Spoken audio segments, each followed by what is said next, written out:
Hello students, welcome back to my channel. कैसे हैं आप सब? I hope you all are good.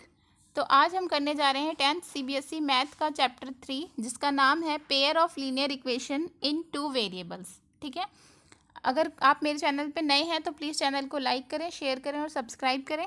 ठीक है, तो मैं आज इस चैप्टर को बहुत ही ईजी वे में इसका इंट्रोडक्शन आपको दूंगी, ताकि आपके सारे कॉन्सेप्ट क्लियर हो जाए और 9th का भी रिवाइज हो जाए अगर आप भूल गए हैं तो। ठीक है, अगर आपने ये वीडियो देख ली तो इस चैप्टर में कोई प्रॉब्लम नहीं आएगी आपको। ठीक है, तो इसलिए इंट्रोडक्शन को अच्छे से ध्यान से देखेंगे और ध्यान से समझेंगे। ठीक है, तो बच्चे लीनियर इक्वेशन क्या होती है? सबसे पहले व्हाट इज़ लीनियर इक्वेशन? ठीक है, लीनियर इक्वेशन कोई भी जनरल फॉर्म होती है, जैसे कि for example ax plus B Y plus C, ये आपकी एक लीनियर इक्वेशन है। ठीक है, यहाँ पे इस लीनियर इक्वेशन में क्या होते हैं? वेरिएबल्स भी होते हैं और कांस्टेंट भी होते हैं, यानी कि चर भी होते हैं और अचर भी होते हैं। ठीक है, तो यहाँ पे जो कांस्टेंट टर्म है, ठीक है, जो आपकी कांस्टेंट टर्म है वो कौन सी है इसके अंदर से? वो है ए, बी और सी। ये आपकी अचर हैं जिनकी वैल्यूज नहीं बदलती। ठीक है, और ये जो कांस्टेंट है इनकी वैल्यू जीरो नहीं हो सकती। ठीक है, और जो वेरिएबल्स हैं, वेरिएबल्स कौन कौन से हैं आपके इसमें? वेरिएबल जिनकी वैल्यूज चेंज होती रहती है इक्वेशन में, यानी कि एक्स है और वाई है। ठीक है, तो आई होप आपको ये 9th का बेसिक क्लियर हो गया होगा। कांस्टेंट जो नंबर होते हैं, कोफिशिएंट, कांस्टेंट को हम कोफिशिएंट भी बोल देते हैं, यानी कि गुणांक, हिंदी में क्या बोलते हैं? गुणांक। अगर मैं पूछूं एक्स का गुणांक क्या है तो ए है, कोफिशिएंट ऑफ वाई क्या है तो बी है। ठीक है, तो कांस्टेंट और वेरिएबल आपको दोनों क्लियर है अच्छे से। ठीक है, आई होप आपको इतना क्लियर होगा। ठीक है, तो जनरल फॉर्म तो हमें पता चल गई कि क्या होती है लीनियर इक्वेशन की, लेकिन अब इसमें क्या है? पेयर है यहाँ पे है। तो पेयर का मतलब क्या है? इक्वेशन दो होनी चाहिए, जैसे कि ये यहाँ पे मैंने लिखा हुआ है, ये जनरल फॉर्म है linear equation in two variable की। यहाँ पे जो फर्स्ट वाली है वो क्या है? a1x plus b1y plus c1 is equal to 0। ठीक है, और जो दूसरा पेयर है इसका वो है a2x plus b2y plus c2 is equal to 0। ठीक है, तो आई होप आपको अच्छे से समझ में आ गया होगा कि ये जो यहाँ पे जो ए, बी और सी है, यानी कि a1 b1 और c1 और a2 b2 और c2 है, ये क्या है? आपके नंबर्स हैं, रियल नंबर होने चाहिए। ठीक है, चलो तो फिर स्टार्ट करते हैं अपनी वीडियो को आगे।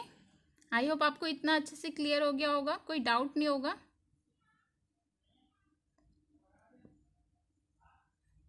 ठीक है, अब लीनियर इक्वेशन तो हमें समझ में आ गई। अब क्या है? Method to solve. ठीक है, अब हम इसको लीनियर इक्वेशन को हम कैसे सॉल्व कर सकते हैं? तो इसके आपके पास यहाँ पे दो मेथड है।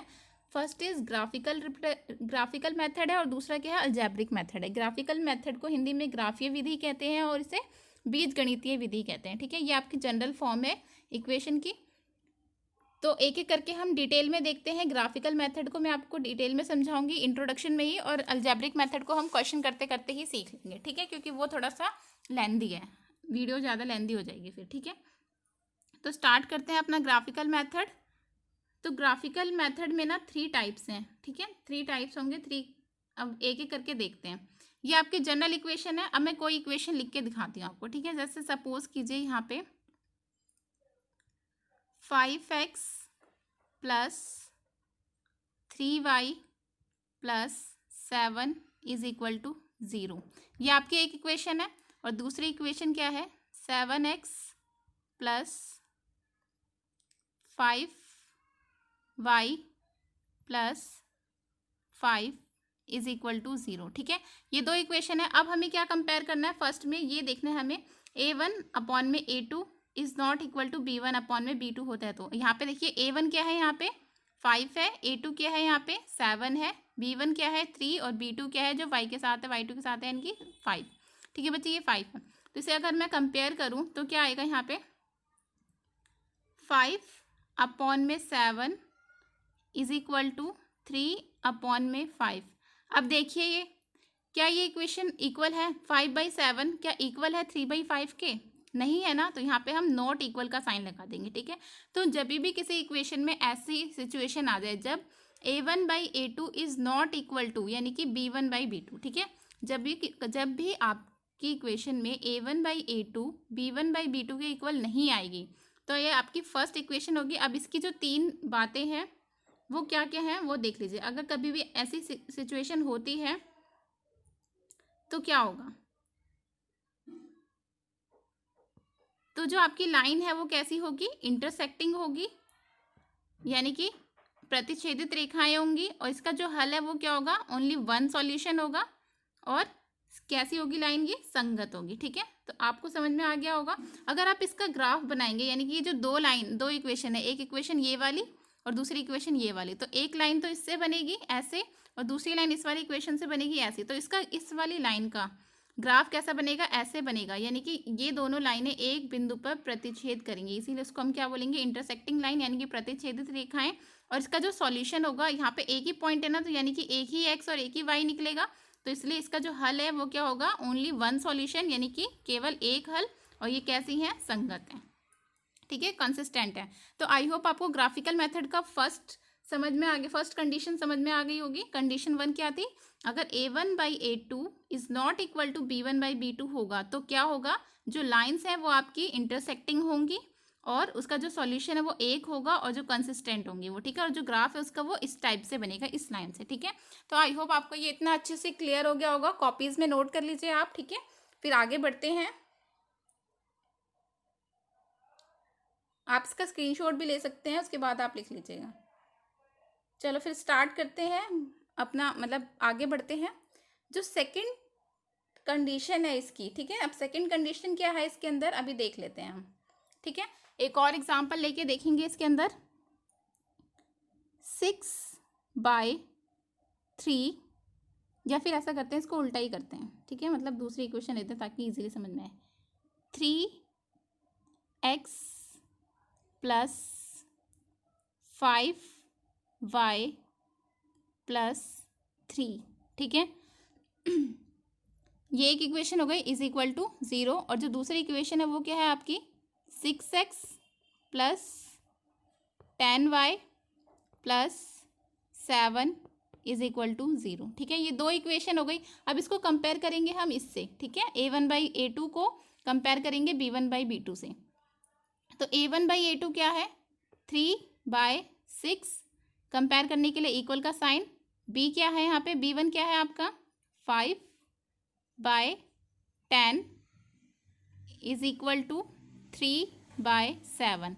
अब इसको अगर मैं सॉल्व करूँ, यानी कि इसको काटूँ, तो 3 1 ज़ा 3, 3 2 ज़ा 6, 5 1 ज़ा 5, 5 2 ज़ा 10, और ये तो कटेगा नहीं, यानी कि कुल मिला के आया क्या, 1/2 is equal to 1/2 is not equal to 3/7।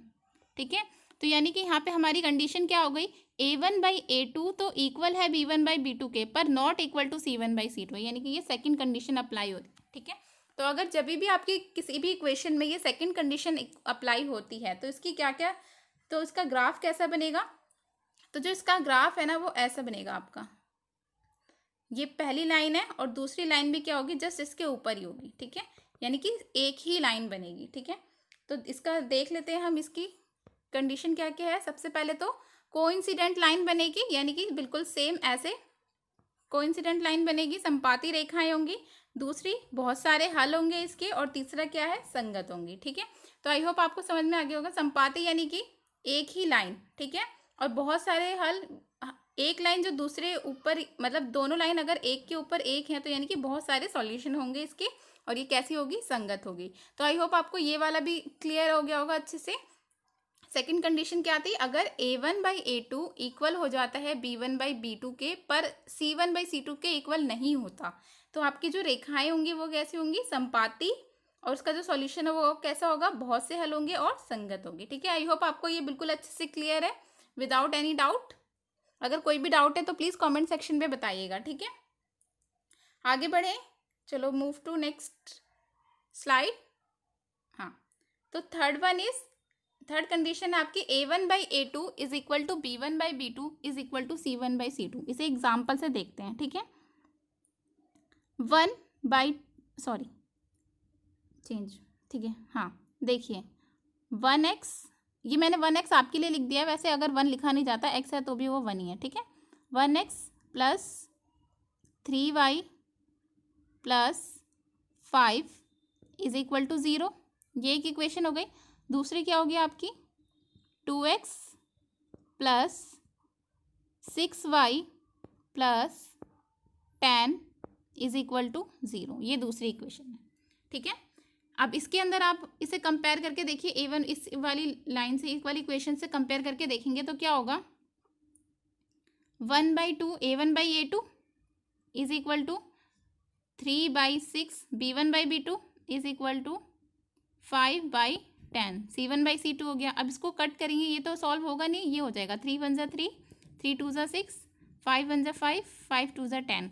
तो बेसिकली हमने क्या देखा कि यहाँ पे क्या है, 1/2 is equal to 1/2 is equal to 1/2, यही आ गया ना, यानी कि ये कंडीशन अप्लाई हो गई। A1 by A2 is equal to B1 by B2 is equal to C1 by C2, ठीक है।